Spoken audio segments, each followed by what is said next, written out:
Hi guys, I just wanted to update. Yeah, it's like a little after 11. I can't sleep. Was up for 24 hours, but it's like I can't sleep. But I wanted to talk about what happened last night. Like, there was too many people there last night. Like, there was a little over 20 people, but by the time we started investigating, we split off with 10 and 10,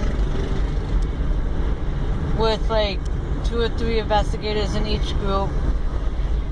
One group started in the basement, the other one started up in the attic, and like nothing like major happened, but a lot of us had personal experiences. But like my group started in the basement, and I guess there's this guy named Mike. He was like the janitor, like when the school was in function, and the owner called him angry old guy, because before he bought the place, kids would break in, vandalize it, and Mike, he got mad, but once the owner now bought it, he started renovating, and I guess Mike got mad. Then the owner told him what he was doing to the house, and now Mike likes the way the owner is doing it. Then there's Betty. She's one of the kids there. You know how back in the day when parents say if you're scared, go to a safe place. Well, I guess the story is when she was gonna go home, and when she stepped off the curb, a car hit her. She got dragged like 100 feet, and she probably didn't know she was, she just passed, and she went to the school. So that's one of the hauntings. Then there's Oscar. I guess there's a legend. There's no documents about his death, but one of the endings to that story is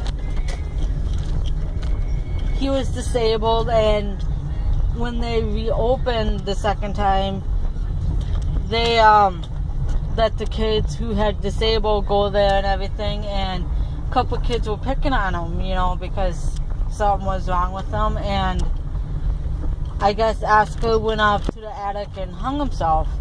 Then there's another ending to the story where the kids who were bullying him took him upstairs, up to the attic, and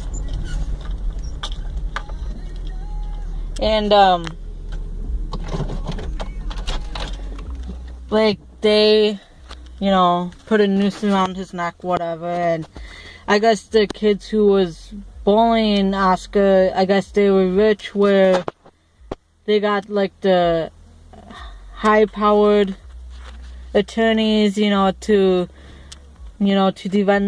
defend the boys, and the boys got away with it, because I guess back in that day, early 1900s, you didn't talk about suicide, and that's how they ruled the death as a suicide. But in reality, the 2 boys,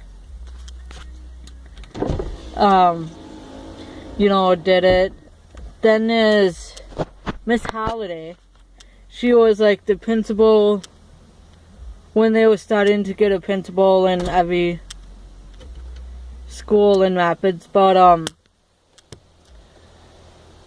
like I was saying, everybody had personal experience, like when we were in where they kept the coal, because back in the early 1900s they had like the furnace where you put coal in to heat the building, and like I was actually to the point where I was shivering and everybody else was fine. And when that happens,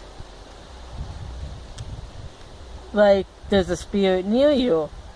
And like I was sitting in like a chair and I could have swore there was somebody, on the side of me, because I kept on looking over. And when we were the first room we came into in the basement, like I was being watched towards my right, and that, then Mike, back in the 1900s, men were the more powered than the women, and Mike didn't like women.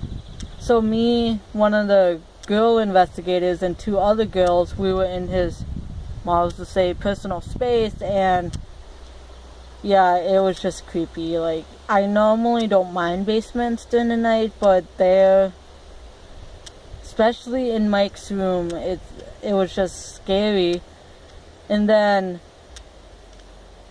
like, we took a little, like, bathroom break, took, like, about a 15 to 20 minute break before we went again, and we went up to the attic, like nothing really happened up in the attic.